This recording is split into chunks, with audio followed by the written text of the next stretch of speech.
am I doing?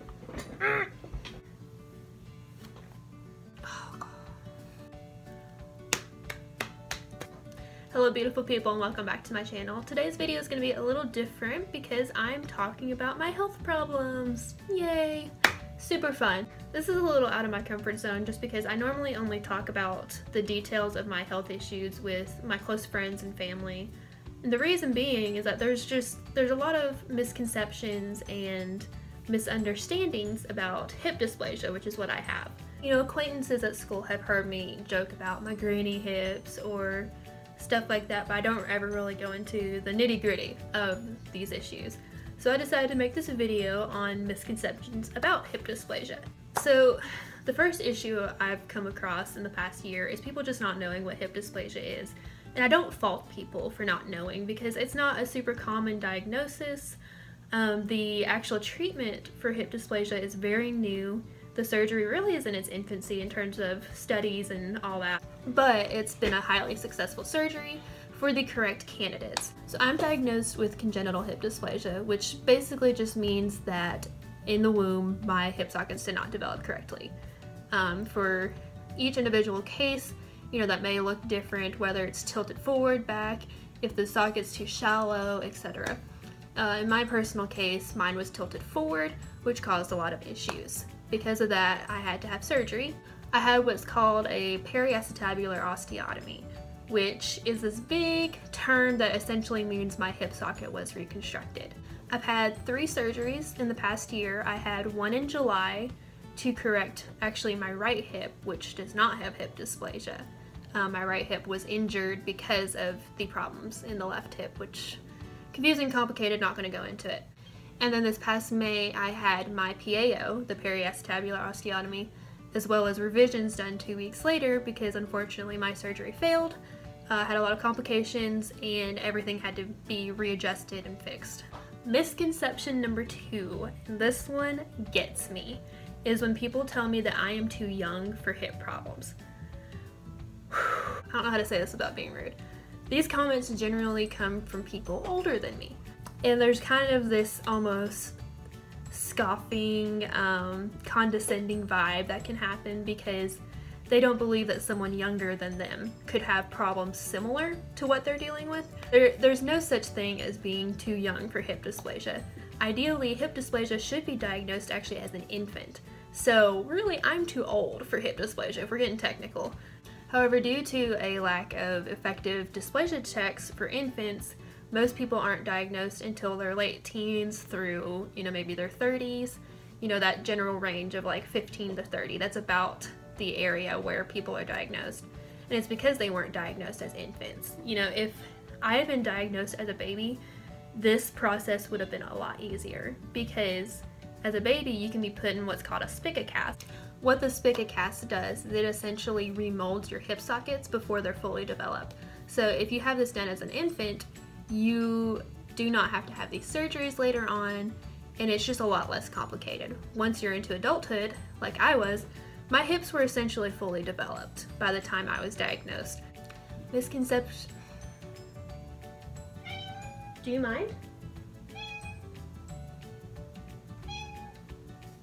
Misconception number 3. And this one, thankfully, I've only received, ignore him. I've only received from strangers really, and this is the idea that if you can't see the disability or the issue, then it must not exist. I've received many dirty looks and stares and just a lot of unpleasantness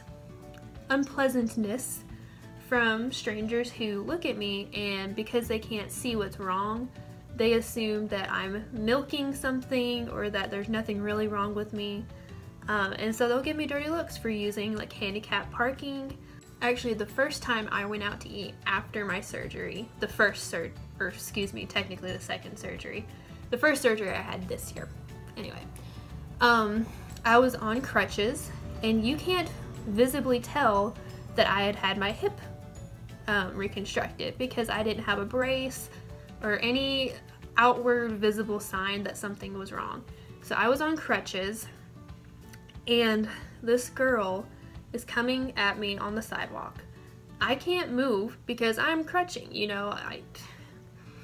It's what happens. And she looks at me, rolls her eyes, and huffs and moves around me. So, yeah, I inconvenienced her with my existence.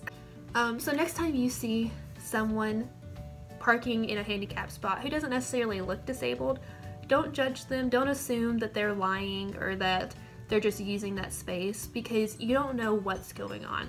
I may look physically capable of walking to and from my car to a store, but I have many days where I have flare-ups with my hip, whether it be because of the rain, the barometric pressure changes things and it hurts my joints, makes it very difficult to walk, and it looks like I'm fine, but I'm in a lot of pain. And so to be able to park close to a store really makes a difference in my day. Okay, so number 4 is the idea that conservative measures could fix my condition.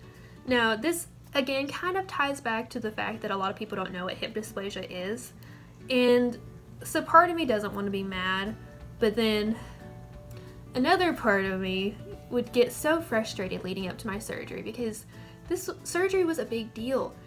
I did not come to this decision easily to have this surgery, because I knew the risks, I knew how complicated the recovery could be. You have to weigh your pros and cons. For some people, a PAO is a viable solution for their pain. For others, because of other conditions, you know, if they have cartilage damage or that sort of thing, the benefits may not outweigh the cost. So leading up to my surgery, I really needed all the support I could get in my friend group and just in general. And for the most part, I had that support. You know, people who were very close to me knew that I had taken my time deciding to have this procedure. But then there are other people, I'm not saying I'm mad at these people or that they're, you know, dumb or anything. I'm not saying that at all. But I would get all these suggestions about, well, if you just did, have you tried, you know, strengthening your hips, doing weights, what was another one? Going to the chiropractor, yoga, all these different things. And they are all coming from a good place. They had good hearts in talking to me about these options. But I was already doing all these things. I'm a very health conscious individual. I'm always working out, exercising. I had tried other routes. You know, I had tried physical therapy, all that, but those conservative measures can't fix a structural disorder. And that's what this is. It's a structural problem that's not going to go away because you strengthen the muscles around it or because you get your back adjusted. The issue with this misconception basically is that it places the blame on the patient rather than the condition, by saying, you know, essentially by implying that you weren't trying hard enough and that's why you are having pain. And that couldn't be farther from the truth. There's nothing a person with hip dysplasia can do to avoid having surgery. Number 5, I see this one really frequently. I'm on a PAO support group type of page on Facebook, and all of us have received this comment at least once. It's the idea that, say you're in a sport or in dance, etc., when people hear that and then hear that you have a hip problem, they assume that your hip problem stems from the sport or the dancing or whatever activity. And that's no. I was in competitive martial arts and I was a runner. Neither of those things caused my hip dysplasia. This is something I was born with that, I mean, those sports did exacerbate the issue and probably brought to light the issue much faster than if I had been sedentary and not exercising. But they did not cause my hip dysplasia. Number 6 is kind of funny. I don't really get offended by this one, but people, when they first hear what my diagnosis is, they'll be like, oh, you mean like German Shepherds or like Golden Retrievers? And I just kind of laugh because for most people, if they have heard of hip dysplasia, they've heard about it in the context of dogs. And it's just funny to me. We actually did foster a German Shepherd for a little while, and I wish I had known about hip dysplasia then, because when she would stretch, I would hear her hips popping and clicking, and I would just sort of be like, same girl, I know what you're going through. But I didn't know I had dysplasia at the time, and we didn't know that that was a common problem with German Shepherds. So that one's not really a misconception, it's just kind of funny. And number 7, this is one I'm dealing with a lot right now, and this is the idea that once you have surgery or your treatment for your hip dysplasia, that you're better. And that's just not true. You know, people will see me out in public and be like, oh, you're walking, how great is it to be done with this? And I'm like, I'm not done with this. It's only been 12 weeks, 3 months since I had surgery. It's easy to look at me and think that things are better, and they are a lot better. You know, I'm walking mostly without a limp. If I'm having a bad day, I'm still limping. You know, that's just life. I lift weights now. I do a lot of things that I couldn't do even before surgery. You know, before I had my hip broken and put back together. I still have a lot of work to do. My recovery is just getting started. You know, the minimum time for recovery for PAO is 6 months, and that's on the best case scenario. I am not a best case scenario. My first PAO failed, so I had to have revisions. I ended up with iron deficiency anemia, so I lost too much blood between the 2 surgeries. I have other physical issues from compensating for hip dysplasia. My knees don't track straight, so the kneecap kind of moves to the side.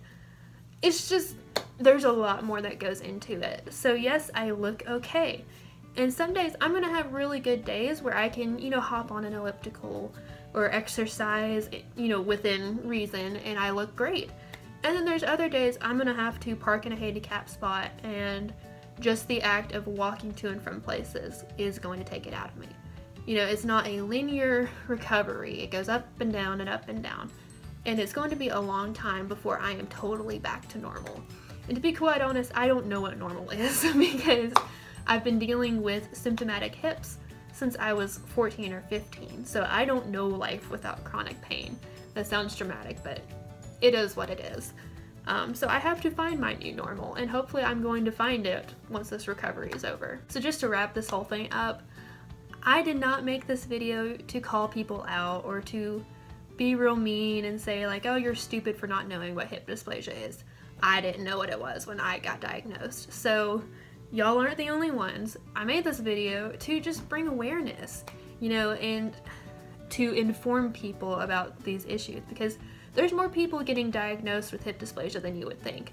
It's slowly becoming more common to be diagnosed with it because doctors are realizing that these chronic pain issues that a lot of people are dealing with are undiagnosed hip dysplasia cases. So that is my purpose. It's not to be a butthole and to tell you you're stupid for not knowing what's going on with my life.